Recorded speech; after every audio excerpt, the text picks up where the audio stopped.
함께 보신 말씀은 욥기 말씀이에요. 욥기서 1장 1절에서 22절까지 좀 긴데요. 자, 여러분이 한 절씩 교독하겠습니다. 우스 땅에 욥이라 불리는 사람이 있었는데 그 사람은 온전하고 정직하여 하나님을 경외하며 악에서 떠난 자들아 그의 소유물은 양이 7,000마리요 낙타가 3,000마리요 소가 500결이요 암나귀가 500마리이며 종도 많이 있었으니 이 사람은 동방 사람 중에 가장 훌륭한 자라. 그 사람들이 자기 생일에 각각 자기의 집에서 잔치를 베풀고 그의 눈이 생명으로 정하여 함께 먹고 마시더라. 그들이 차례대로 잔치를 끝내면 욥이 그들을 불러다가 성결하게 하되 아침에 일어나서 그들의 명수대로 번제를 드렸으니 이는 욥이 말하기를 혹시 내 아들들이 죄를 범하여 마음으로 하나님을 욕되게 하였을까 함이라. 욥의 행위가 항상 이러하였더라. 하루는 하나님의 와서 여호와를 사탄도 그들 가운데 오니라. 여호와께서 사탄에게 이르시되 내가 어디서 왔느냐? 사탄이 여호와께 대답하여 이르되 땅을 두루 돌아 여기저기 다녀왔나이다. 여호와께서 사탄에게 이르시되 내가 너의 욥을 주의하여 보았느냐? 그와 같이 온전하고 정직하여 하나님을 경외하며 악에서 떠난 자는 세상에 없느니라. 사탄이 여호와께 대답하여 이르되 욥이 어찌 까닭없이 하나님을 경외하리이까? 주께서 그와 그의 집과 그의 모든 소유물을 울타리로 두신 때문이 아니니라. 주께서 그의 손으로 하는 말을 못되게 하사 그의 소유물이 땅에 넘치게 하셨으리이다. 이제 주의 손을 펴서 그의 모든 소유물을 치소서. 그리하시면 틀림없이 주를 향하여 욕하지 않겠나이까? 여호와께서 사탄에게 이르시되 내가 그의 소유물을 다 내 손에 맡기노라. 다만 그의 영혼은 내 손을 내지 말지니라. 사탄이 곧 여호와에게서 물러가니라. 하루는 욥의 자녀들이 그의 맏아들 집에서 음식을 먹으며 포도주를 마실 때 사환이 욥에게 와서 아뢰되 오늘 다시 외고 나는 하나님께서 쌀물을 먹는데 스바 사람이 갑자기 이르러 그것들을 빼앗고 칼로 종들을 죽였나이다. 나만 홀로 피하였으므로 주인께 아뢰러 왔나이다.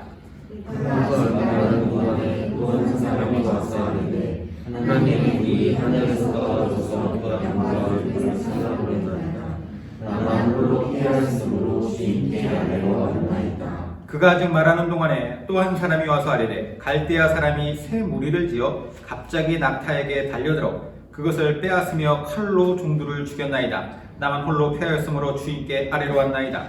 그가 말하는 동안에 또 한 사람이 와서 아뢰되 주인의 자녀들이 그들의 맡은 집에서 음식을 먹으며 포도주를 마시는데 거친 들에서 큰 바람이 와서 집 내 모퉁이를 치매 그 청년들 위에 무너짐으로 그들이 죽었나이다. 나만 홀로 피하였으므로 주인께 아뢰러 왔나이다 하니라. 욥이 일어나 겉옷을 찢고 머리털을 밀고 땅에 엎드려 예배하며 이르되 내가 모태에서 알몸으로 나왔사온즉 또한 알몸이 그리로 돌아가올지다. 주신 이도 여호와시요 거두신 이도 여호와시오니 여호와의 이름이 찬송을 받으실지니이다 하고 이 모든 일에 욥이 범죄하지 아니하고 하나님을 향하여 원망하지 아니하니. 아멘. 요즘에 우리 교회에 아주 좋은 소식이 계속 들리고 있습니다. 작년 하반기부터 우리가 기도해 왔었던 새로운 예배 장소가 구로구 항동으로 정해졌고, 그래서 2월 10일 날 무사히 계약도 잘 마쳤습니다. 지금 인테리어 준비를 한창 우리가 업체 선정을 위해서 준비를 하고 있고요. 그리고 지난 2월 15일 새벽에는 두 부부가 건강한 아들들을 출산했어요. 새벽에도 낳고 밤에도 낳고 귀한 아이들이 이 땅에 태어났습니다. 요즘 같은 시대에 애국하는 교회죠. 작년에 지우를 포함해가지고 아이들이 벌써 영아들이 3명이나 됩니다. 저는 우리 교회에 너무 좋은 소식들이 들릴 때 제가 이 소식들을 통하여서 고백했었던 단 하나의 고백, 나올 수밖에 없는 고백이죠. 감사하다라는 거예요. 감사하다. 입에 발린 말이 아니라 정말 하나님께 너무 감사한 마음이었습니다. 하나님 행하신 일들에 대한 감사가 계속 제 안에서 나오게 되었는데, 여러분들 마음도 저와 같으리라 생각을 하고, 그래서 오늘 이 시간에는 우리가 감사에 관한 말씀을 나눴으면 좋겠다라는 생각을 했어요. 그리고 감사에 관한 말씀들을 찾아서 읽고 묵상하게 되었습니다. 이런 관련된 말씀들을 계속 제가 책에서 읽으면서 묵상할 때 갑자기 머릿속에 딱 스친 생각이 있었어요. 어떤 생각이 스쳤냐면, 하나님께 감사하는 것은 하나님께 참 기쁜 일이죠. 하나님 기뻐하실 일이에요. 그죠? 하나님 백성이 하나님께 감사한다. 너무 하나님의 기쁘신 일입니다. 그런데 하나님 앞에서 감사하는 것이 그냥 감사할 어떤 이슈가 있었을 때만 하는 것이냐라는 생각을 했어요. 진짜 본질적인 감사는 무엇일까? 조금 더 고차원적인 감사를 우리가 드렸으면 하는데, 그러면은 본질적으로 우리가 감사, 진짜 감사를 어떻게 할 수 있을까라는 거예요. 그러니까 우리가 어떤 감사할 만한 일을 가지고 감사한 것이 감사가 아니라는 뜻이 아니에요. 기본적으로 우리가 어떤 마음 자세를 가져야 될 것인가라는 생각을 했던 것이죠. 하나님을 향해서 우리가 기브의 테이크로 항상 감사 자체를 그런 개념 안에서 하는 것이 옳은가? 감사할 상황에서도 당연히 하는 것이지만 그리 아니하실지라도 감사한 것이 정말 감사다라고 성경에서도 수없이 예를 들어서 데살로니가전서 같은 경우에도 보면은, 그렇죠? 범사에 감사하라. 범사에 감사하라. 모든 일에 감사하라는 것은 그 모든 일의 영역은 우리가 좋은 일뿐만 아니라 안 좋은 일까지도 다 포함된다는 거예요. 그래서 그러면 진짜 감사의 고백을 하는 사람이 어떻게 감사했는지를 보면 좀 여기에 대한 우리가 개념이 좀 더 명확하게 잡히지 않을까라는 생각을 했던 거죠. 그렇게 딱 떠오른 사람이 욥이었어요. 욥기의 주인공인 욥. 여러분들이 생각하시기에 욥 하면 제일 먼저 떠오르는 이미지 어떤 겁니까? 단어, 고통, 고난, 눈물, 좌절, 이런 이미지의 부정적인 이미지, 어두운 이미지, 약간 마이너 느낌 드는 거예요. 그런 단어들이 우리에게 떠오르기 때문에 보통 사람들은 이런 어두운 이미지 때문에라도 욥기를 부담스러워합니다. 읽고 싶어 하지 않아요. 읽으면 그런 거 있잖아요. 남이 힘든 일을 당했다라고 하는 그 이야기를 듣는 것을 기뻐하는 사람이 사실 정신이 좀 이상한 사람이죠. 그러니까 남이 힘들고 고통스러운 것을 나에게도 닥칠 수 있다라고 하는 것 자체를 생각하는 것도 싫고, 그리고 남이 어떤 어려움을 당하는 것, 그 어려움 당하는 것에 대한 이야기를 듣는 것도 싫어요. 물론 욥기가 또 읽기에 만만한 성경은 또 아니죠. 왜냐면 욥기는 원래는 시가 서거든요. 시편, 잠언, 전도서, 아가 이런 거 다 시가예요. 그러니까 어떤 시가의 시적인 표현들, 노래 같은 표현들이 많이 있기 때문에 또 이런 부분들도 이야기 부담이 되는 것도 있고, 읽다 보면 이게 맞는 얘기인지 틀린 얘기인지 잘 모르겠고, 무엇보다도 욥기가 42장이나 돼요. 너무 길고 이러니까 이제 부담을 가져서 욥기를 잘 접하지 않으려고 하는 것이죠. 근데 우리가 욥기를 잘 읽어보면요, 참으로 놀라운 은혜가 그 안에 있어요. 단순히 한 사람의 고통과 고난의 신음만 그 안에 있는 것이 아니라, 물론 대부분이 그런 내용들이지만 마지막에 가서는 하나님께서 이 모든 것을 한 방에 다 바꿔주시는 희열과 기쁨과 회복의 찬양이 나온 것이에요. 여튼 저는 욥기를 우리가 그냥 부담스러워서 눈도 마주치기 싫은 그런 금서로 여기지 않았으면 하는 마음이 우선 있고, 그래서 이 안에서 어떻게 하나님께서 욥이라고 하는 사람의 인생을 통해서 무엇을 우리에게 말씀하시고자 하는지를 우리가 함께 들어보자라는 것이죠. 자, 한번 볼게요. 자, 오늘 본문 욥기 1장의 첫 부분인데 1절부터 5절까지 쭉 보면은 욥이라고 하는 인물에 대한 이야기가 나와요. 어떤 사람이었는가? 내용이 기니까 눈으로 보시면서 한번 따라오세요. 자, 먼저 욥은요, 우스라고 하는 지역, 우스 땅, 지금은 정확히 어디에 있는지 잘 모르겠어요. 근데 이스라엘 아마 남쪽 지역, 그러니까 에돔 지역에 있을 것이다, 그쪽 지역이었을 것이다 라고 학자들은 생각을 하는데, 여튼 이 우스라고 하는 땅에 살고 있었습니다. 근데 그는 아주 이상적인 신앙을 가진 사람이었어요. 아주 이상적인 신앙이에요. 성품적으로도 온전하고 정직하고 신앙적으로는 하나님을 경외하여서 악에서 떠난 자다라고 1절이 이야기하고 있죠. 우리가 어떤 사람은 이상적인 신앙인이다라고 얘기할 때 그런 사람의 특징이 있어요. 그게 뭐냐면 하나님을 경외하는 걸 너무 기뻐하고 열심히 섬겨요. 뿐만 아니라 성품이 너무 좋아. 하는 일에서도 능력을 항상 발휘합니다. 주변에서 그런 사람을 만났던 사람들이 이야기하죠. 이 사람은 너무 성실하고 너무 착하고 너무 온전하고, 그래서 주변에 누가 이 사람 욕하는 거 들어본 적이 없어요. 이런 사람이 믿는 예수라면 나도 믿고 싶습니다 라고 하는 그런 평가를 받는 것이죠. 욥이 그런 사람이에요. 이런 이상적인 신앙인 욥에게는 자녀들도 많았습니다. 이 욥기가 쓰여진 이 욥의 시대는요 상당히 오래전이거든요. 욥기 시대는 그러니까 창세기 시대랑 겹쳐요. 그러니까 제일 오래된 게 창세기고 그 다음이 욥기입니다. 그러니까 욥이라고 하는 사람이 아주 오래전 고대 사람인데 이 당시 옛날로 우리가 이제 거슬러 올라가면 갈수록 어떤 큰 축복이다라고 한다면 다산과 그리고 그 안에서의 다복일 것이라고 생각해요. 그러니까 많은 자녀들이 있고 그 자녀들이 우리가 참 좋은 거 지금도 좋은 것이지만 그 당시를 한번 생각해 보면은 욥이라고 하는 사람에게 7남 3녀의 자녀들이 있고 그들의 관계도 아주 좋았다라고 오늘 본문을 통해서 우리는 볼 수가 있습니다. 게다가 욥은 엄청난 부자죠. 구체적인 재산 규모를 이렇게 기술하고 있어요. 양이 7,000마리, 낙타가 3,000마리, 소가 500결이, 한 결이가 이제 한 쌍이니까 소가 1,000마리, 암낙이 500마리, 그리고 수많은 종들이 있었다. 동방의 가장 훌륭한 부자다라고 얘기를 해요. 이 시대가 고대이기 때문에 시족사회일 거 아니에요. 가족들 중심으로 이루어진 사회. 자, 그런 시대에서 이 정도의 부를 이룬다. 지금도 이 정도면 엄청난 부자인데 그 당시는 어떻겠냐라는 거예요. 그러니까 어마어마한 부자였다라는 겁니다. 욥이 대단한 건 이게 끝이 아니에요. 자식 사랑이 또 유별나요. 부유한 환경에서 자라난 자식들이 행여라도 하나님 앞에 여기 보면은 마음으로라도 하나님께 범죄했을까 싶어서 그 자식들이 잔치를 파티란 다음 날에는 자식들을 불러서 그 자식들을 위한 정결의 제사를 하나님께 올려드립니다. 자식 사랑이 유별나니까 이렇게 하는 것이죠. 하나님을 믿는 사람으로서 사회적 지도층으로서 가장으로서 아주 어떻게 보면 이상적인 모습, 가장 흠모할 만한 모습이 바로 욥의 모습이 아닐까라는 생각을 하는데 사람들이 아마 욥을 존경하면서 그를 롤모델로 삼았을 것 같아요. 하나님도 이런 욥을 자랑스럽게 생각하세요. 근데 어느 날 하나님 앞에 사탄이 찾아와요. 그리고 당대 최고의 하나님의 사람 의인 욥을 참소하기 시작합니다. 유지가 뭐냐? 하나님이 욥에게 많이 주셨고 또 그걸 다 보호해 주시니까 욥이 하나님께 잘하는 거지 그거 만약에 다 없어봐요. 하나님께 잘하겠느냐?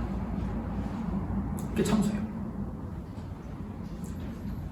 그래서 그 내용들이 이제 쭉 이제 6절부터 11절까지 나오는데 하나님께서 이 말을 듣고 어떻게 하시느냐?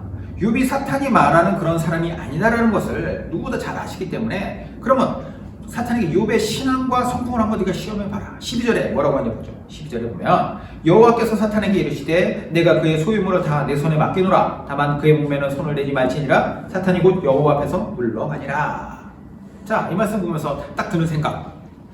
자, 저는 예전에 이 말씀을 접할 때마다 이런 생각이 들었어요. 아니 왜 하나님은 말 같지도 않은 사탄의 말을 들으셔가지고 그 거짓말인 거 다 아시면서도 왜 그 주장에 휘둘려서 괜히 욥만 힘들게 하느냐고 이런 생각이 했거든요.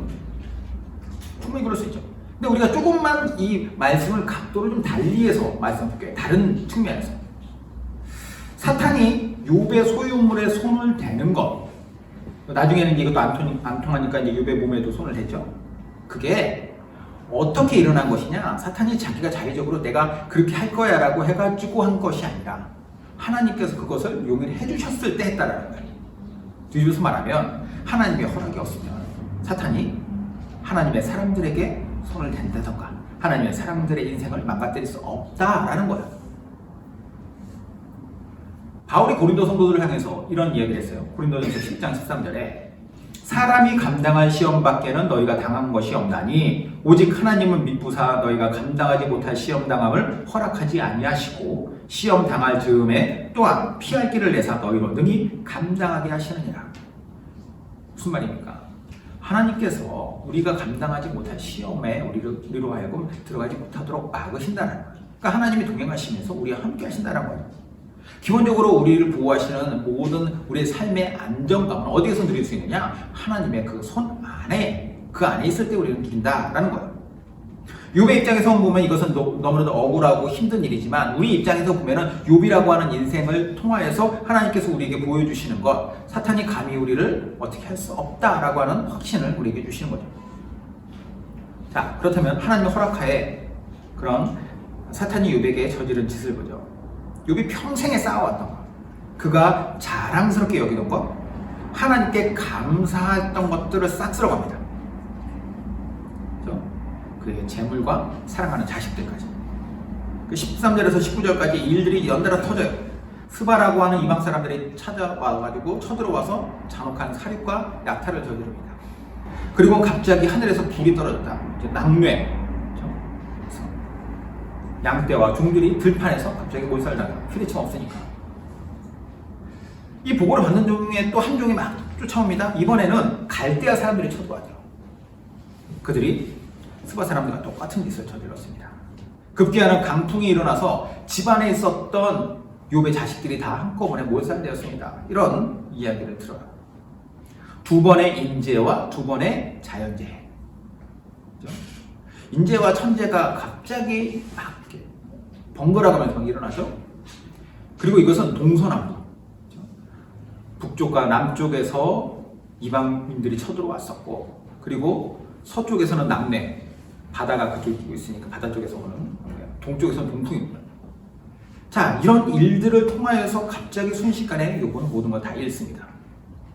사방에서 뒤섞여 오는 이런 고통스러운 일들. 욥은 믿기지 않는 현실 속에서 어떠한 반응을 보이느냐? 옷을 찢고 머리를 밀었다라고 얘기해요. 고대 금동에서 가장 고통스러운 자신의 상황을 표현하는 방법입니다. 이어서 하나님께 엎드려서 욥이 하는 고백을 하는 거죠. 이제 이 고백을 보면서 우리가 또 한번 좌절하게 되는 포인트가 여기에 나와요. 울고 불고 현실을 부정하고 하나님께 원망하고 그랬느냐? 아니었다라는 거예요. 21절, 22절. 이르되 내가 모태에서 알몸으로 나왔사온즉 또한 알몸이 그리로 돌아가올지라 주시니도 여호와시요 거두시니도 여호와시오니 여호와의 이름이 찬송을 받으실 테니이다 하고 이 모든 일에 욥이 범죄하지 아니하고 하나님을 향하여 원망하지 아니하니라. 충격이 너무 커서 미친 건가? 욥은 왜 이런 고백을 했는가? 라는 생각을 합니다. 왜 그러느냐? 욥이 아무리 대단해도 이건 너무 비현실적이라는 거예요. 비현실적. 일단 이게 궁극적으로는 맞는 얘기죠. 우리가 알몸으로 태어났고 알몸으로 돌아가고 이 땅 가운데서 우리가 누리는 것들도 하나님이 주셨으니 그거 가져가셔도 사실 내게 아니다라는 것은 사실이에요. 그러나 이 상황에서 이것을 한다? 이런 고백을 한다? 솔직히 저 같으면 못할 것 같아요. 누구도 못하죠. 아니면 고통스러운 분들한테 우리가 위로한답시고 욥아 다 뺏기고 자식들 다 죽었잖아. 그러니까 힘내요. 이렇게 이야기하는 것, 이것도 사실 저는 맞지 않다고 생각해요. 절대로 해서는 안 될 소리죠. 그러니까 맞긴 맞지만 이게 심각하게 이상한 고백, 아이러니한 고백이에요. 욥이 하는 고백은. 그럼 왜 욥은 이런 고백을 했는가? 왜 이런 말이 안 되는 것 같은 그런 고백을 했는가? 이런 고백이 나올 수 있었던 이유를 제가 생각해보니까 근본적인 원인은 그에게 감정이 절제되었기 때문이 아닌가라는 생각이었어요. 그러니까 욥이 감정이 격해져서 이런 얘기를 안 했을 것 같아요. 어떻게 보면 정말 최대한 건조하게, 냉정하게 이런 고백을 하지 않았을까? 철저히 사실에만 기반한 고백을 하는데 북받치는 슬픔은 어떻게 보면 당장은 어떻게 이렇게 실감이 안 돼서 그럴 수도 있고 아니면 꾹꾹 눌러 담고 있으면서 이런 고백을 했을 수 있어요. 자, 근데 이런 고백을 하고 그냥 끝나느냐? 이게 아니에요. 그러니까 인간이 로봇가 아니잖아요. 감정이 있는데 어떻게 그러면 이 감정을 그는 극복할 수 있을까? 아니면 이 감정이 터져나온 것을 끝까지 막을 수 있을까? 못 막아요. 처음에는 감정을 눌러서 이렇게 고백했지만 나중에는 그를 찾아와서 그 감정을 자극했던 사람들 있죠. 욥의 세 친구들. 멀리서부터 찾아와서 욥을 위로하기 위하여 일주일간 같이 울어준 세 친구들 앞에서 욥은 그 감정이 폭발합니다. 그 내용이 이제 바로 다음 장 2장, 3장에 쭉쭉 이어지는데 뭐 내용은 간단하게 이런 거예요. 재산과 명예, 뭐 자식 모든 것을 잃은 사탄에게 그래도 훔쩍 안 하니까 이제 이번에는 또 욥의 몸을 건드리겠다라고 하나님 허락을 받고 욥의 몸에 온몸에 이제 다 이렇게 가려운 피부병이 생기게 됩니다. 그래서 기왓장으로 막 이렇게 피가 날 때까지 긁고 있는 거예요. 그러니까 얼마나 그게 비참하고 고통스러워 보이는지 욥의 아내도 하나님은 차라리 저주하고 나가 죽으라고 그런 저주 섞인 말을 하죠. 그러니까 너무나도 힘든 상황이에요. 총체적인 난국. 이렇게 비참하게 살 바에는 모든 것을 다 끝내는 게 낫겠다. 욥이 얼마나 마음이 아파요. 그래도 의연하게 버텨내고 있었을 때 욥의 세 친구들이 와서 아까도 말씀드렸다시피 일주일간을 밤낮으로 같이 울어요. 어떻게 이렇게 됩니까? 자, 그 일을 통해서 욥이 감정이 폭발했을 때 3장에 이런 고백이 나옵니다. 3장 1절부터 3절에 그 후에 욥이 입을 열어 자기의 생일을 저주하니라. 욥이 입을 열어 이르되 내가 난 날이 멸망하였더라면 산의 아이를 베었다 하던 그 밤도 그리하였더라면, 그러면서 쭉쭉쭉 나온 게 뭐냐면 내가 차라리 태어나지 말 것을, 차라리 내가 엄마 뱃속에서 사산되었으면 더 나았을 것을, 막 이런 자기 인생에 대한 저주를 막 퍼부는 거죠. 멀리서 찾아왔던 친구들의 눈물에, 그런 상황에 그가 감정이 터진 것인데, 그럼 이 반응이 잘못된 것인가? 하나님이 욥 너 왜 끝까지 왜 버티지 못하고 참지 못하고 왜 그런 이야기를 하고 그런 너의 인생에 대한 저주를 퍼붓느냐? 라고 그를 하나님이 책망했을까요? 그렇지 않다고 생각해요. 인간의 연약함을 잘 아시는 하나님께서 그런 욥의 고통에 대해서도 다 공감하시는 거예요. 예수님이 나사로가 죽었을 때, 나사로의 죽음으로 말미암아서 많은 사람들, 나사로의 두 여동생들도 그랬고 마을 사람들도 다 슬퍼하고 있었어요. 그 현장에 가서 예수님은 이제 나사로를 살리실 건데, 살리시기 전에 예수님은 어떻게 하셨느냐? 같이 울었다는 거예요. 공감하신다는 거죠. 감정에, 그것을 너 감정이라고 하는 필요 없어 라고 하시는 것이 아니라, 감정이라고 하는 것 자체는 하나님께서 우리에게 주신 선물이거든요. 우리 희노애락은 건 다 하나님으로부터 받은 거예요. 그런데 거기에 죄가 들어감으로 말미암아 이 감정이 잘못된 방향으로 막 가는 거, 그게 문제가 된 것이죠. 근본적으로는 감정이라는 것 자체를 부정하면 살 필요가 없습니다. 감정은 하나님의 주신 것이니까. 그래서 바울도 로마서에 12장 15절에 즐거워하는 자들과 함께 즐거워하고 우는 자들과 함께 울어라. 이게 올바른 삶의 방식이다, 자세다라는 거죠. 자, 이제 욥의 모습으로 다시 보죠. 이성적으로 아는 것과 감정적으로 느끼는 것이 아예 정반대의 모습을 보여줘요. 그런데 그 두 가지의 정반대, 극과 극처럼 보이지만 사실 이것은 결코 그렇지 않다라는 거예요. 이 두 개가 같이 결합되어졌을 때 이제는 하나님을 바라볼 수 있다라는 것을 욥기를 통해서 우리는 발견할 수가 있습니다. 사실에 대한 고백과 감정적으로 격해돼서 쏟아낸 그의 원망, 그것이 같이 결합되었을 때 하나님 앞에서 그는 온전한 감사가 무엇인지를, 하나님께 이전에 드렸던 제사나 예배보다 훨씬 더 온전한 예배와 제사를 드릴 수 있게 돼요. 자, 그러면 하나님이 진짜 욥으로 하여금 그렇게 그러한 인생으로 회복될 수 있도록 어떻게 하시느냐, 그 과정이 이제 또 욥기 전체에 나오는데, 이 과정에서는 욥을 찾아왔었던, 멀리서부터 욥을 위로하기 위해서 찾아왔었던 세 친구들이 빌런 역할을 합니다. 이 세 친구들이 막 감정이 격해져서 울고 막 그렇게 고통스러워하는 욥을 보면서 자기네들 나름대로 생각을 합니다. 왜 이런 일이 일어나지? 이게 어느 한 가지만 일어나도 뭐 우연이라고 볼 수 있겠는데, 이게 막 연달아서 일어나고 있는 이 상황을 봤을 때 갑자기 모든 일들이 일어난 것에는 뭔가 원인이 있을 것이다 라는 생각을 한 거죠. 그래서 세 친구들이 어떻게 그 원인을 찾았느냐, 그 원인을 그들이 추측을 했느냐, 욥이라고 하는 인물이 평소에 우리에게 보여줬던 것과는 다른 뭔가가 있을지도 몰라 라는 생각을 한 거죠. 숨겨온 욥의 추악한 이면이 있을 것이다. 그래서 그 친구들이 욥한테 이야기해요. 너의 더러운 죄 하나님은 다 보고 계시잖아. 또 회개해야 돼. 이런 얘기를 하는 거예요. 그래야지 인과응보의 측면에서 아우가 맞는 거예요. 그런 게 없는데 이런 일을 당할 리가 없다라는 거죠. 근데 욥에게 이게 적용될 말이냐라는 거예요. 우리는 알잖아요. 사탄으로부터 시작되었던 이 욥의 이 고통스러운 일.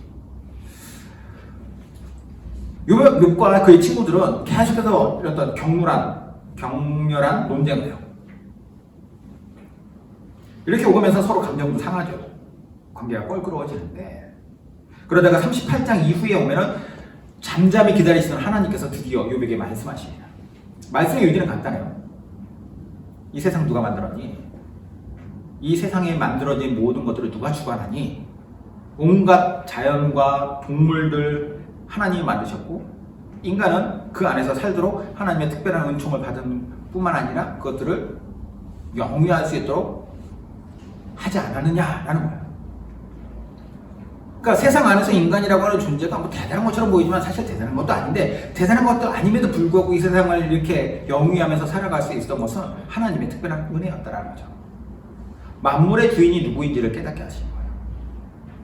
그리고 하나님이 그 만물을 사랑하시고 그리고 만물의 그 안에서 살아가고 있는 욥이라고 하는 인생도 하나님이 얼마나 사랑하시는지를 깨닫게 하시는 거죠.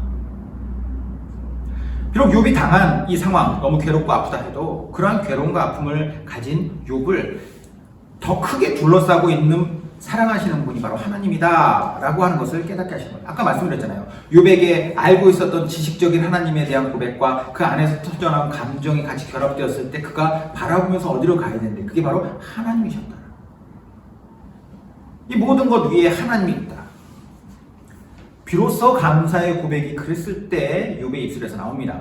42장에 보면 마지막 장이죠. 마지막 장 이렇게 시작해요. 욥이 여호와께 대답하여 이르되 주께서는 못하실 일이 없사오며 무슨 계획이든지 못 이루실 것이 없는 줄 아오니 무지한 말로 이치를 가리는 자가 누구이니까 나는 깨닫지도 못한 일을 말하였고 스스로 알 수도 없고 헤아리지도 어려운 일을 말하였나이다. 내가 말하겠사오니 주는 들으시고 내가 주께 묻겠사오니 주여 내게 알게 하옵소서. 내가 주께 대하여 귀로 듣기만 하였사오나 이제는 눈으로 주를 배움나이다. 자, 욥의 고백에서 느껴지는 것은 무엇이냐면 이전에는 내가 이론적으로 알았고 이전에는 내가 그냥 느낌적으로 느꼈고 거기에서 그쳤던 하나님의 앞에서의 나의 이 부족함이 하나님을 바라봄으로 말미암아 하나님과 직접 대면하면서 내가 하나님의 마음을 깨닫고 하나님이 어떤 분이신지를 깨닫고 나의 정체성에 대해서 알게 되었다라는 거예요. 돌고 돌아왔지만 그런 가운데서 고통스러운 과정도 있었지만 욥은 이제 하나님께 진짜 감사가 무엇인지를 고백하는 사람이 되는 것이죠. 저는 오늘 이 말씀을 준비하면서 우리가 이걸 깨달았으면 하는 생각을 했던 겁니다. 우리가 하나님 앞에 감사의 거리를 가지고 어떤 이슈를 가지고 감사하는 건 당연한 것이죠. 그렇죠? 하지만 그 반대의 상황도 우리에게 닥쳐올 수 있습니다. 그러나 그 반대의 상황 속에서 우리가 무조건 너도 그래도 그럼에도 불구하고 무조건 감사해라? 이게 아니에요. 그런 상황 속에서 우리는 또 역시 어떤 때는 원망도 하고 괴로워하면서 힘들어도 하겠죠. 하지만 그 모든 것들 안에서 우리는 누구를 바라봐야 되느냐? 하나님을 바라봐야 되고 그 하나님이 여전히 우리를 얼마나 사랑하시는지 우리의 인생을 어떻게 시작하셨고 어떻게 이끌어 가실 것이고 앞으로 어떻게 인도하실지에 대한 그러한 분명한 큰 그림 안에서 본다면 그렇게 하나님을 바라본다면 우리는 진짜 감사의 사람으로 살아갈 수 있다는 거예요. 하나님의 사람들은 진짜 감사의 삶을 살아야 됩니다. 그냥 정말로 우리가 깊이 느끼고 누리고 또 함께 교제해야 될 분이 누구인지를 항상 잊지 마시고 그 하나님 안에서 우리에게 주시는 이런 놀라운 감사할 본질 자체이신 하나님과 함께하는 저와 여러분들 되시기를 주님의 이름으로 축원드립니다. 같이 기도하겠습니다.